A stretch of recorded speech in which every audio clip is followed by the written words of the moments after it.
നമസ്കാരം. 6 മാസത്തിന് ശേഷം കുഞ്ഞുങ്ങൾക്ക് ആഹാരം കൊടുത്തു തുടങ്ങുമ്പോൾ ശ്രദ്ധിക്കേണ്ടത്: കുഞ്ഞിന് 6 മാസം കഴിയുന്നതോടുകൂടി മുലപ്പാൽ മാത്രം നൽകിയാൽ വിശപ്പ് മാറില്ല. ഈ സമയം മുതൽ കുറുക്കുകളും പഴച്ചാറുകളും നൽകി തുടങ്ങാം.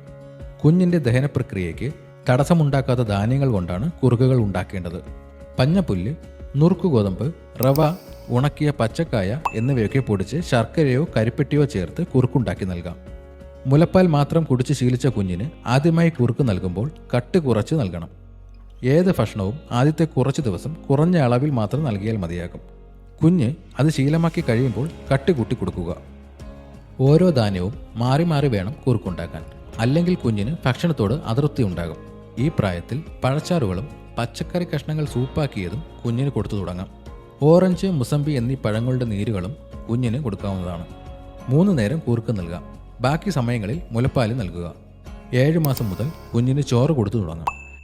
നന്നായി ഉടച്ച ചോറിനൊപ്പം പരിപ്പോ പയറോ അല്പം നെയ്യ് ചേർത്ത് ചെറിയ അളവിൽ കുഞ്ഞിന് കൊടുക്കാം.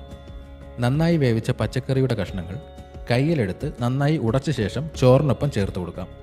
9 മാസം കഴിഞ്ഞാൽ ഇഡ്ഡലി, ദോശ, ഇടിയപ്പം, അപ്പം, പഴുത്ത വാഴപ്പഴം എന്നിവ നന്നായി ഉടച്ച ശേഷം കുഞ്ഞിന് കൊടുക്കുക. 1 വയസ്സായാൽ വീട്ടിലുണ്ടാക്കുന്ന ഭക്ഷണങ്ങൾ കുഞ്ഞിനും കൊടുക്കാം. മത്സ്യം, ഇറച്ചി എന്നിവ അല്പാൽപമായി നൽകുക. ഇലക്കറികൾ, പച്ചക്കറികൾ, നെയ്യ്, മോര് എന്നിവയും കുഞ്ഞിൻ്റെ ഭക്ഷണത്തിൽ ഉൾപ്പെടുത്തുക. ഏത് ഭക്ഷണവും നിശ്ചിത അളവിൽ മാത്രം നൽകണമെന്ന കാര്യം മറക്കാതിരിക്കുക. ഇതുപോലെയുള്ള ഹെൽത്ത് ടിപ്സിനായി ഈ ചാനൽ ഇപ്പോൾ തന്നെ സബ്സ്ക്രൈബ് ചെയ്യുക.